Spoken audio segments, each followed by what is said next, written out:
Hey everybody, and welcome back to my channel. If you found yourself here because you saw a clip of my video on my Instagram, thank you for coming, thank you for watching, thank you for your interest, and I appreciate your following my Instagram. So if you want to follow, obviously, my videos on my YouTube channel, just press that like and subscription, and then if you click the bell, you'll get notified of my upcoming videos. So I don't really have one main topic to talk about, so I'm just gonna talk about a few different things that I mentioned that I was going to say. And if I sound repetitive, I'm going to be repetitive. So if you see my other videos and you're like, why are we talking about this again? Because we're going to be talking about it again. If you have not seen my other videos, you can always just link down below. There's a bunch of my other ones on there pertaining to this video, and then other things that I've talked about and discussed. So this video is about my miscarriage, complications with that, my the accident that I was referring to, and I think, if I'm not mistaken, I think it was just those two things. So anyway, like I had mentioned to you guys before, I found out that I was expecting in September. It was actually the 10th of September, and then I had my miscarriage October 15th. So I'm still having complications with that. According to my doctors, that situation should have passed by now. So the complications that I'm dealing with, if they don't resolve themselves by the middle of January, I will then have to have surgery, which I'm praying that that's not the case. So the accident, I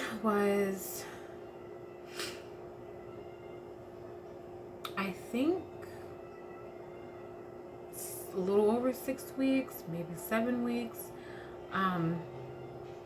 somewhere around there, when I had it. So basically, I was on the Cat City bus, which is the transportation here in my city, and I was on my way to work. I think I had to be there like at 6 or 7 in the morning, 6:30 in the morning. So it was early, and it was dark out. So I guess the driver thought he might have seen someone waiting, and he slammed on his brakes mad hard. Like, it threw me out of my seat. And the only thing that stopped me from going into the windshield, if you've ever been on a bus, you know, they have like a little platform, and then there's like a little bar that people use when they get on there. So I didn't fly into the windshield. However, I flew into the black bar, which left this huge mark on my upper thigh. And I was rushed to the emergency room. I didn't want to do the x-ray because at that time I was maybe 5 weeks, no, almost 6 weeks pregnant, and I was too scared. I just felt like I was, too early in pregnancy.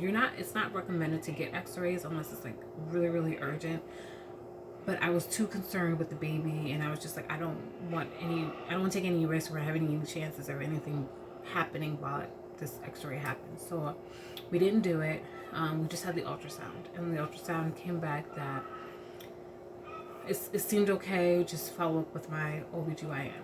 Now, understand, if you have been following my videos, you do know that I had a subchorionic hematoma, which causes vaginal bleeding in early pregnancy. So that was something that was being monitored. And where it was placed was like near the uterus, near the pregnancy, what they call it. And that's kind of where the placenta would need to attach to in order for the pregnancy to progress and the baby able to get the nutrients and things from me. So we have this accident. I'm having the ultrasound. I leave, and about a week later, I miscarry.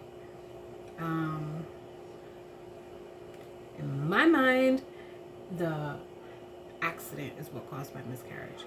I know what the doctors were saying, that they just, to her medical mind, she said Most miscarriages happen from the egg and the sperm having the correct amount of DNA or information or whatever for the pregnancy to be viable. And I won't say that she's not right or anything. She's a doctor. She's an A1 doctor, great ratings. But I just feel like this accident caused some type of abruption with the hematoma that I had, which then ended the pregnancy. I had more bleeding after that. So that's the accident I'm talking about.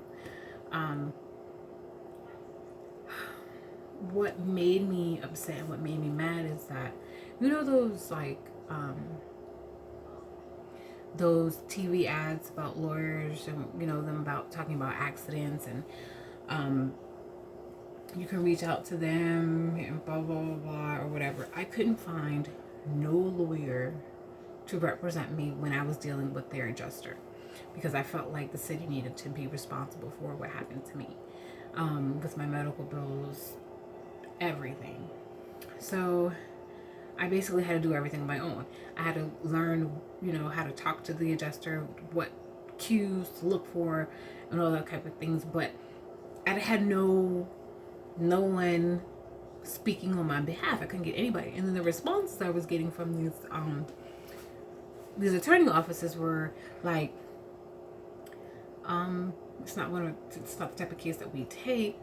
Unfortunately, because it's not considered an automobile accident, like you weren't driving and you were hit, or it's not a pedestrian type of accident, like you weren't hit by a car. It's hard to prove liability. And I'm just like, I'm not understanding why it's hard to prove liability with this big old camera on the bus. Apparently, they had some fault. They knew that they were at fault based on the camera because they were offering me something.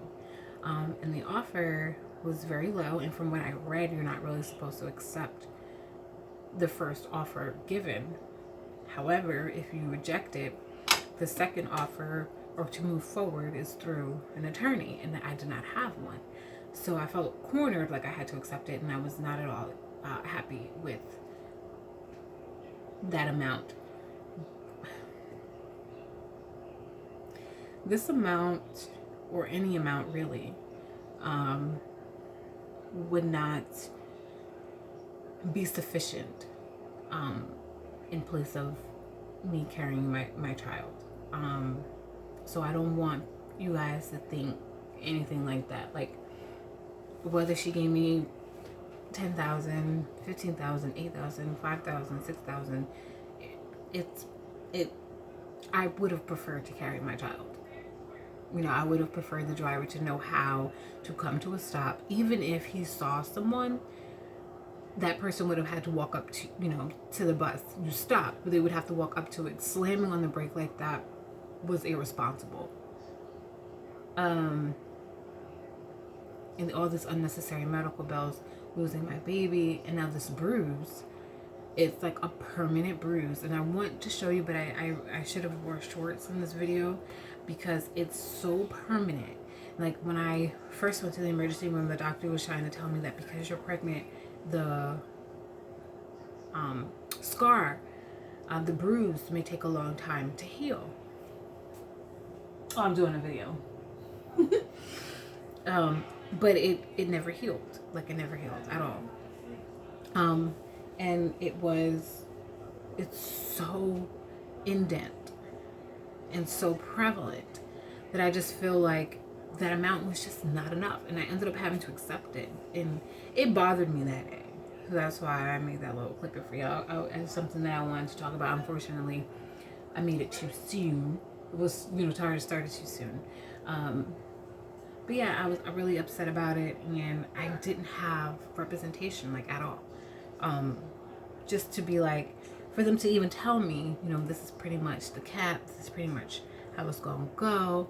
I just feel like all these so-called lawyers here, I guess they're afraid to go after the city. I don't know.